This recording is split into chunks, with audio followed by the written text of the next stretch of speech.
Coming up on Fox 4 News at 9.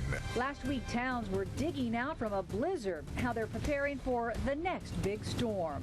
Well, we're talking about this next storm and how much snow we get. The good news is we might get lucky on this one. Inside, the special Metro squad investigating an unusual death in Shawnee.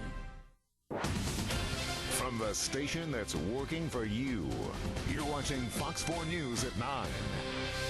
And first on Fox, more snow is in the forecast. But this time, can the Metro escape the bullseye? Enough already. Let's check in with Chief Meteorologist Mike Thompson. Yeah, I was done with snow about 3 or 4 weeks ago, but unfortunately it keeps coming. This time, however, I think we are going to get lucky. We're not going to get in the bullseye. We will get some accumulations, but it's looking much, much weaker, and every successive model run looks wimpier with time, so that's a good trend as well. We had a nice sunny afternoon. Temperatures only made it up into the low to mid-20s during the afternoon hours, and now we're turning around, getting very cold very quickly out there as the clouds move in.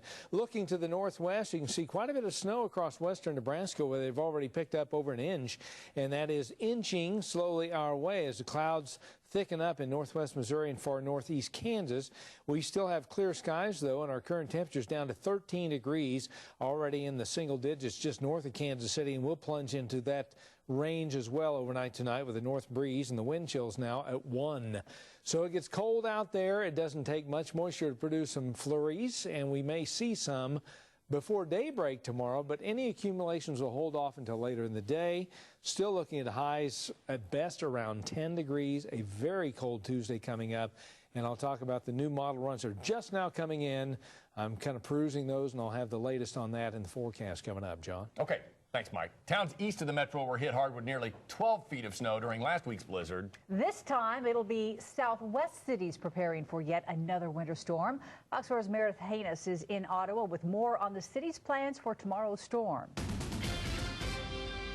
12 inches of snow covered the city of Ottawa last week. This is what the city hauled out from just the downtown alone, and it is preparing for a repeat. We're ready. We're ready.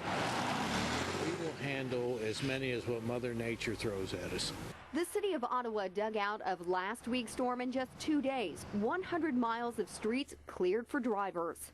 And try to get to the point that we have a street clear within a couple of blocks of your house, wherever you might live. And then get back and get the others. Haney says these large snows are typical, and they've been a learning lesson for his 10-member crew. Really, it needs to be a flexible program. It's not something where you can handle every snow the same way. Ottawa has 6 trucks with plows locked and loaded for the snow. The plan, if the storm hits like forecasted, half of the 10-man crew will go home at noon. To come back at midnight tomorrow night and start the 12-hour shift. And the city has a cheaper, secret snow weapon. We use limestone rock chips from a local quarry instead of sand. But those limestone chips crush the first time a tire hits them and essentially become sand. And if the street crews need extra help, staff from Parks and Rec help out. But they go hard around the clock with the equipment we have available to make it work. As for the budget, the snow hasn't put too big a dent into the year. Now, if we have a lot heavier snow, a lot more frequent snow, then we just have to adjust what we're going to do in street maintenance in the summer. And city businesses are also preparing again for a rush of last-minute shoppers. We stocked up on about the exact same things, from ice melt to snow shovels. Again, those are the biggest sellers around here. As for the residents themselves, the hardware store manager is telling me that some, of course, prepare before, some during the storm, and then there are those who come in afterwards to figure out what it is that they need to dig out. Meredith Haynes, Fox 4 News, working for you in Ottawa. With more snow on the way, some cars are still stuck where people parked them last week. But don't blame this one on the snow for this frozen scene at the greens at the Shawnee apartment complex in Shawnee. A broken pipe flooded the parking lot, and the cold weather encased car tires in the ice. I just want it free, to be completely honest. I just like the ice to be gone. I don't care who pays for it or what the deal is. I just want it gone. The complex manager will reimburse tenants who have hired tow truck drivers to remove their cars from the ice.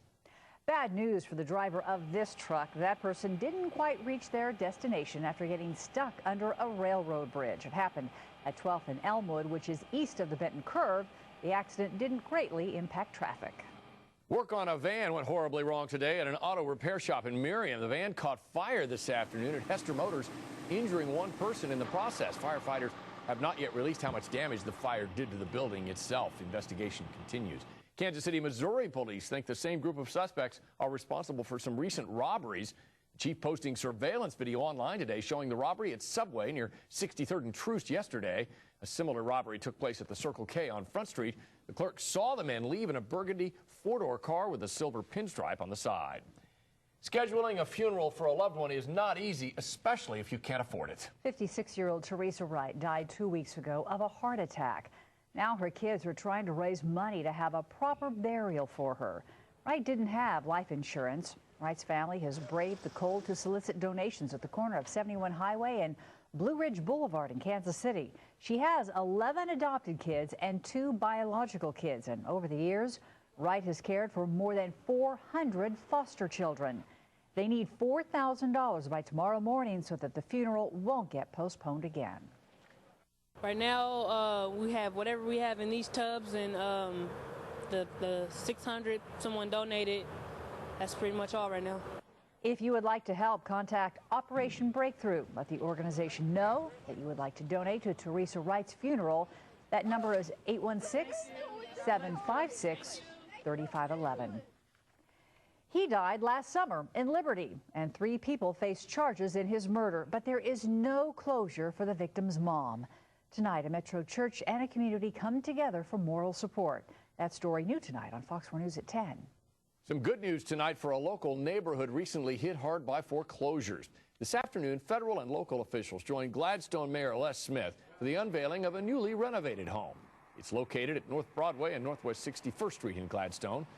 The house vacant for nearly a year in desperate need of repairs. It got a $47,000 makeover. Those who helped turn around hope a potential buyer will snatch it up fast. What happens with a lot of these properties is that people don't just leave, they leave it in a bad state of repair. And it's not like you can just turn them over and sell them. You really need to come in and make an investment in the house in order for them to be marketable. The home should be on the market within a week. To learn more about it, head to fox4kc.com, click Seen on TV. A lot of us will be heading to the polls tomorrow. It's Election Day. Residents of both the Lee's Summit and Kearney school districts will vote on levy increases in those districts. The Grain Valley School District has a $3 million bond issue on the ballot. And North Kansas City has a city council primary. By the way, the Lee's Summit School District says some voters may have received incorrect information about where to vote. So check with the Jackson County Election Board to be sure. Coming up, a death investigation in Shawnee has more than 20 detectives working the streets tonight. We'll bring you up to date. And in 20 minutes, a look into the future and what your phone will be able to do for you. Tonight at 9, temperatures take a big tumble tonight, but that's good in some ways. I'll explain how that adjusts the snow track tonight at 9. Later on Fox 4 News at 9, they're changing our behavior, altering our lives, redefining the way we do the simplest of tasks. A technological revolution sweeping the planet that will affect you. And you haven't seen anything yet. Get a glimpse of the future later on Fox 4 News at 9. Detectives from across the metro are teaming up to solve a Johnson County homicide. A man's body was found early Sunday morning in Shawnee. Now, because it's a smaller department, a Metro squad is now active. Fox 4's Eric Burke live at Shawnee Police Headquarters tonight with the latest on the investigation. Eric? Well, John and Susan, 21 detectives from police departments all over the metro met here at the Shawnee Police Department at 9 o'clock this morning. They were briefed on the case and got right to work. Went out and started following up leads. They've been in and out all day following up several leads. Detectives are trying to figure out who killed this man, 29-year-old Oswaldo Conde Gamboa. A 911 call led Shawnee police to his body in the 4300 block of Lake Crest. It's in the northern section of Shawnee near 47th and Woodland. Found the victim in the road there, and he was declared dead at the scene. and the Johnson County medical examiner said that it was a homicide. Once that determination was made, Shawnee police called for assistance. They knew that this was going to be a case with a lot of leads that was going to need more manpower than they may have available at the time. And time is of the essence. So with a case like this, or with any homicide, you want to work it as fast and as hard as you can right up front. And the more people you have, the better you can do that. And the first full day the Metro Squad had the case proved busy. We're getting some tips in. Just like with any investigation, every time you turn over one piece of the puzzle, you get 5 more, and you just keep following them up and see where they go. One of those leads is substantial. For reasons that I can't go into, we are interested in if anybody saw a white vehicle in that area, possibly compact, and it may possibly have window damage. Something else police aren't discussing? How the victim died. Very little is known about Gamboa or why he was in the area.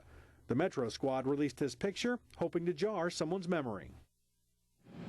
Now, this is where you can help. If you know Gamboa or anything about his death, all you have to do is call the TIPS hotline. The Metro Squad will have this case for 3 days. Eric Berg, Fox 4 News, working for you live in Shawnee. You may think a cell phone is just for calling and texting. Fox 4 working for you with how your cell phone will be so much more in the future. Mike? Well, the latest model data is filtered in. A look at that and some radar trends that show the snow creeping up from the west. You're watching Fox 4 News at 9.